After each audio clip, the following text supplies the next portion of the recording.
Starfield is set to release in less than a month, and Microsoft has put everything on the line in hopes that the game becomes a massive success. Today, we take a deep dive to explore what makes Starfield quite possibly the most important Microsoft game of all time. Prepare your thrusters and grab your spacesuits because this is Countdown to Starfield, and it starts now.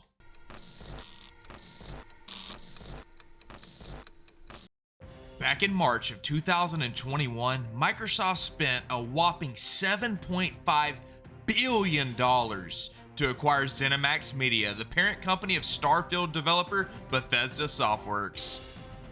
This was at the time the biggest acquisition made during their sweep of over 20 gaming development studios, only to be later surpassed by the colossal Blizzard Activision purchase of over $68 billion. Now that's a lot of bills, or should I say Bill Gates.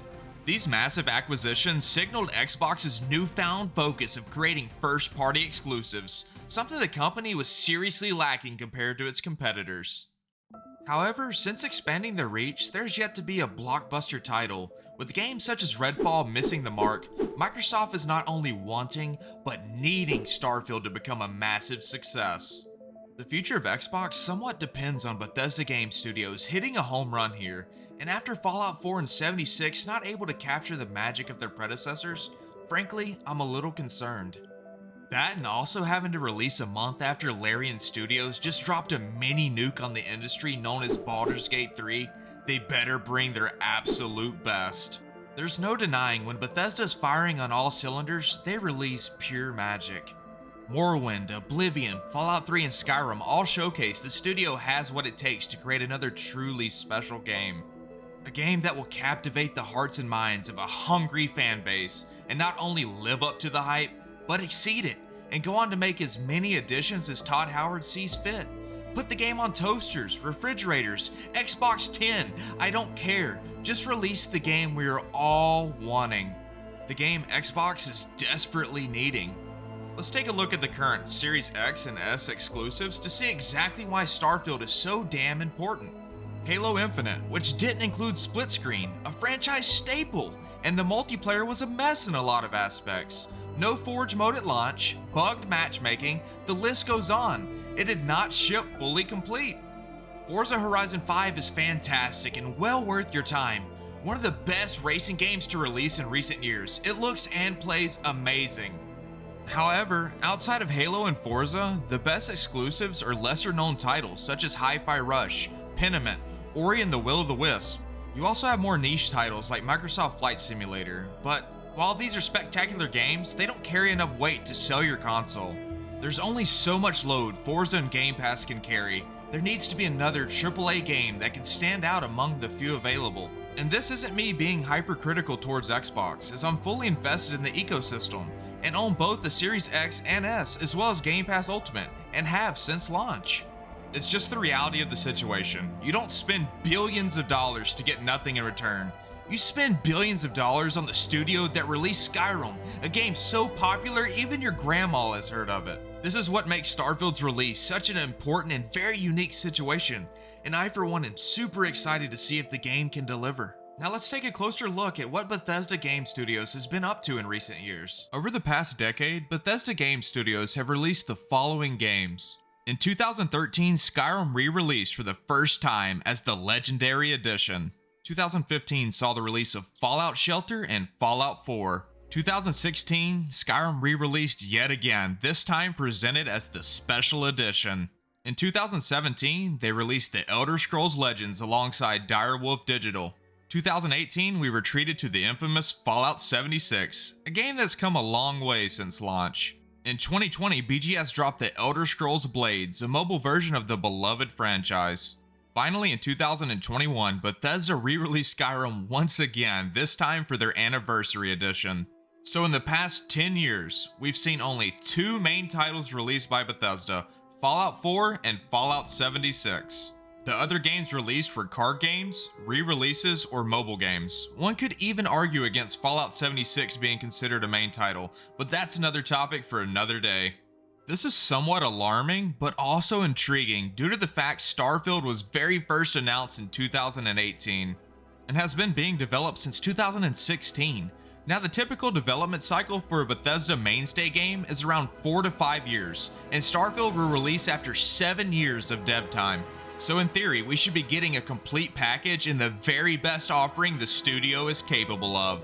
And if that theory were to come true, then we are all in for a real treat, and I can only imagine how much replayability the game will bring.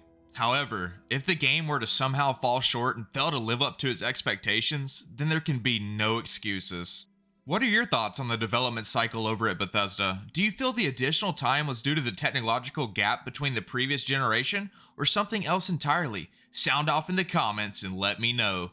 Now let's put our thinking caps on and explore what the game needs to deliver in order to meet expectations. What makes a Bethesda RPG so special? Well, I can think of a few key elements that need to be included within Starfield to be worthy of that claim. Starting off with deep character customization. Few games are able to place you into the shoes of your created character like a good Bethesda game. And the good news is, Starfield Direct showcased the importance placed on character customization this time around. The Creation Suite on offer here looks to be robust and impactful. Not only will you be able to tinker with every detail you could want, you also get to choose between different backgrounds and traits.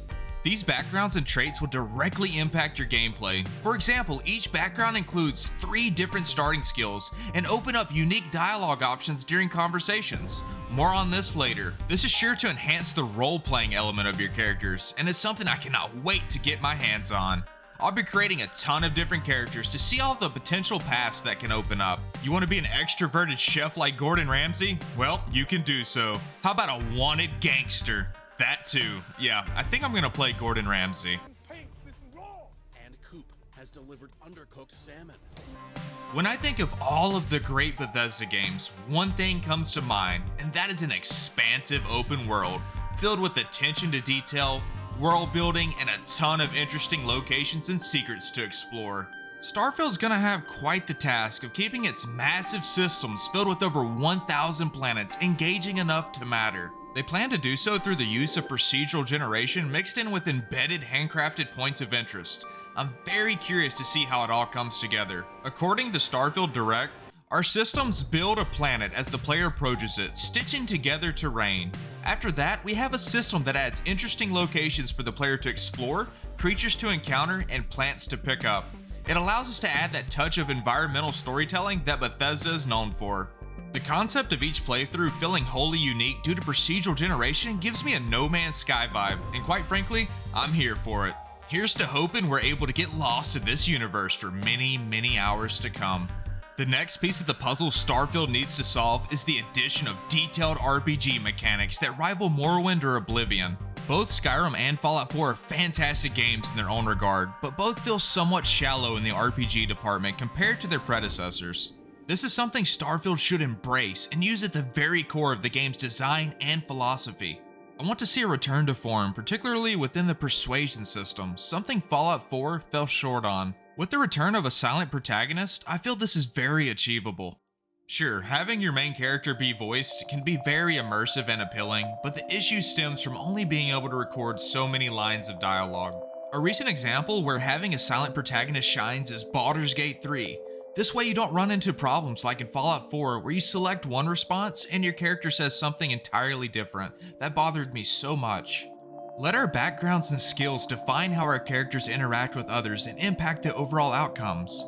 Based on what we've seen so far, I feel this is something they put a lot of effort into, and that's kick-ass. Now these are just a few of the key elements I'd like to personally see the game offer. What are some of yours? Let me know.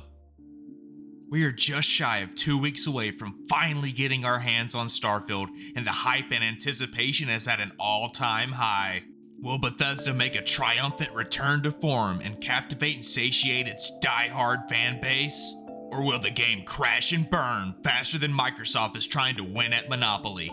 All jokes aside, as a lifelong Bethesda simp since the Elder Scrolls Adventures Redguard, bet you haven't heard of that one, have you?